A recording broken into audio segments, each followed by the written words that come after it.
Hello mga kabibig! Welcome back sa ating bagong YouTube channel. Ito ang pinakamaingay na YouTuber sa lahat ng YouTube. Ako si kabibig, maglabak-labak nga tang with evidence. Ano ba itong nakita kong video? Nagsisisi na daw si Kimbo at Abante.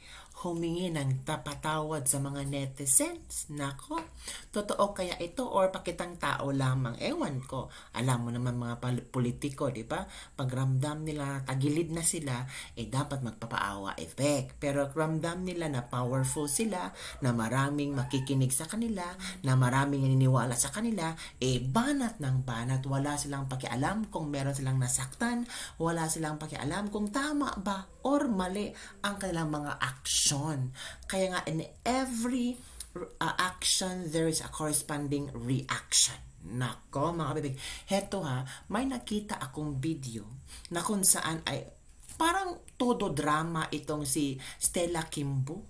Wala na yung mga gold, ano ba yung mga kwintas na mamahalin. Napaka-simple ng makeup. So, eto kabibigyan, manood tayo kay Stella Kimbo kung saan, parang sincere ba ito? Si Stella Kimbo, ewan kabibig kung sincere. Hello po. Hello po. Magandang gabi. Galing lang po akong Congress. Medyo pagod na. Pero ito po, kailangan ko pa pong gumawa ng video dahil ang dami pong nagme-message sa akin ng kumakalat na video. Wala pong katotohanan ang pinapakalat nilang fake news. Kailangan po natin ngayon ay magkaisa. Huwag na po tayong pagsiraan. Magtulungan na lang po tayo. Napakarami po natin mga problema. Pagtulungan na lang po nating hanapan ng solusyon, trabaho, kalusugan, at iba pa. Lagi po kaming narito para tumulong dahil ang serbisyo ay dapat walang pinipili. Okay. Gabi na po, matulog na tayo. Pero bago matulog, kain muna tayo ng putong Marikina. Alam mo, Kimbo, magpakita ka ng ebidensya, katulad ni VP Inday. Di ba? Katulad ni VP Inday na kada magsalita siya, may papel. Correct. Di ba? May papel na magpapatunay sa kanyang sinasabi. Ikaw, sinasabi mo na, fake news yan. Oh, patunayan mong fake news. True. Di ba? Alam nyo, sa sobrang kadramahan nyo, di na back to you ka. Wala daw pinipili. Sure ka? Walang pinipili? Tapos ngayon, pa-feeling victim kayo. Kayo yung unang nang titrip at gumagawa ng kung ano-ano. Tapos ngayon, sasabihin mo na magpapabiktim ka at sasabihin mo na fake news yun lahat. Fake news yun lahat? Kitang-kita namin sa'yo. Diba? Yung mga alas at bags mo, yung mga relo mo, fake news yun? Yung mga sinasabi mo, fake news yun, narinig namin. Baka fake news yung bag, baka nakuha lang niya sa ukay-ukay, pati yung mga kwintas niya, baka napulot lang niya sa basurahan.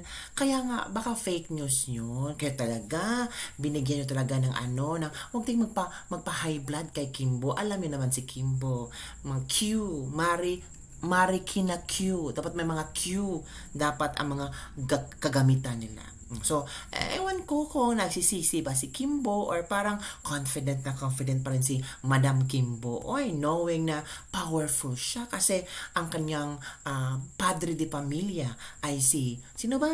Martin Romualdez. So, dapat protektahan din nila ang kanilang padre de pamilya. Nako, itong isa naman, si Benny Abante. I don't know kung siya ba ang nag-post sa statement na ito. Nakita ko lang kabibig ha. At babasahin ko sa inyo ano ang inyong reaction. Ito ang sabi ni Benny Abante. Ito to my brethren in Christ. Pastor pala ito si Benny, no? When I make a stand on what I believe, I'm always sure to make it known.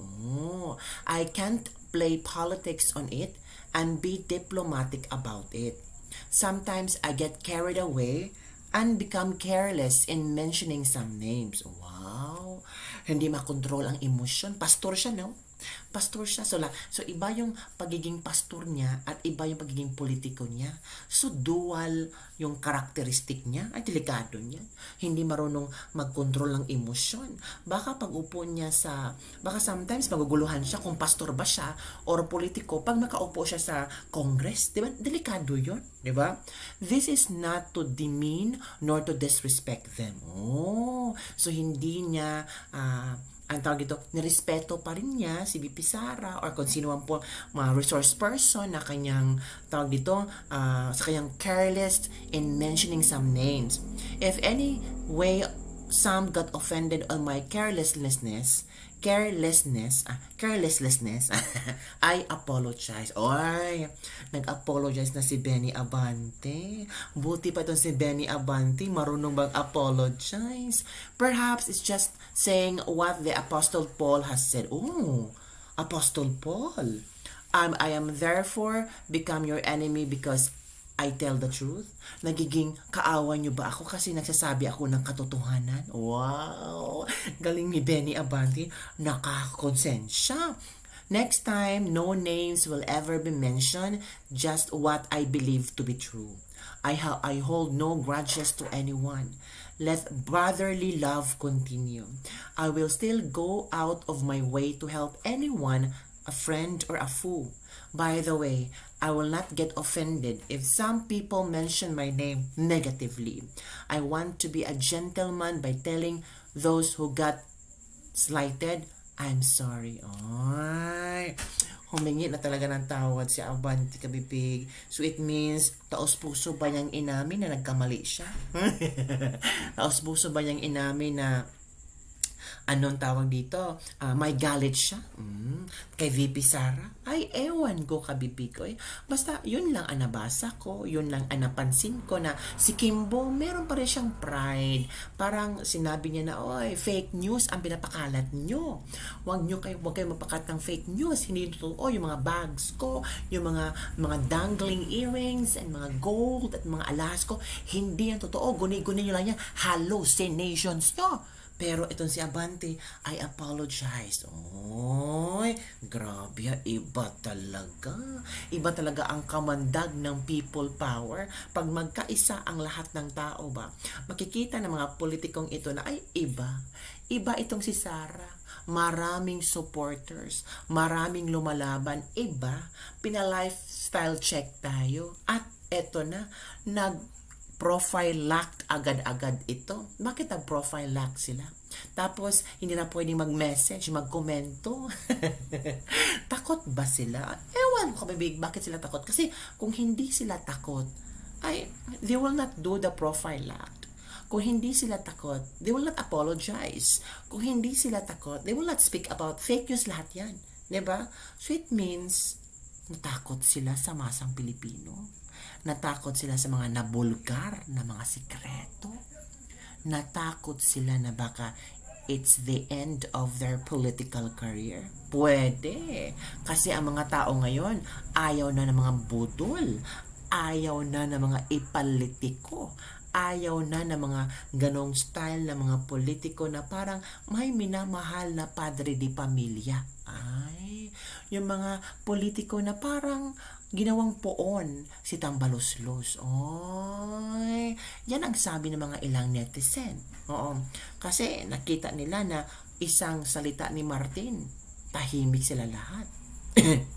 Walang nakapalag na sinabi ni Martin na yung budget ng OVP is still 733. Yung iba nga, sabi nila na gawing zero, pero once nagsalita si Martin, walang palag.